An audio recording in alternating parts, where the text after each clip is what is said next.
এরপরে প্রশ্ন হলো, ফজর ও মাগরিবের পর ঘুমালে কি কি ক্ষতি হয়? ফজর এবং মাগরিবের পরে ঘুম ইসলামের দৃষ্টিতে কোনো প্রশংসনীয় ঘুমের সময় নয়।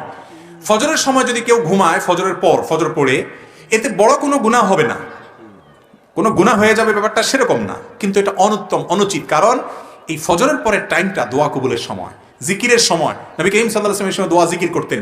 একান্ত আপনার অফিসে ডিউটি আছে, রাত্রে দেরিতে শুয়েছেন কোনো কারণে, ফজর পরে আপনার ঘুমাইতে হবে, ঘুমান। অন্তত ফজরের পরে সূর্য ওঠা পর্যন্ত অপেক্ষা করে এশাকের সালাতটা পড়ে তারপরে অন্তত ঘুমান।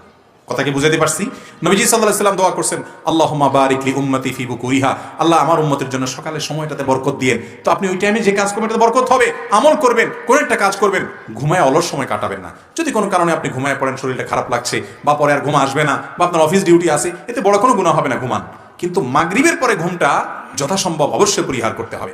কারণ নবী করিম সাল্লাল্লাহু আলাইহি সাল্লাম কানা ইয়াকরাহুন নাওমা ক্বাবলাল ইশা ওয়াল হাদিস বাদা, নবীজির অভ্যাস ছিল তিনি এশারের আগে মাগরিবের পরে ঘুমানোটাকে অপছন্দ করতেন, আর এশারের পরে কথা বলা অপছন্দ করতেন।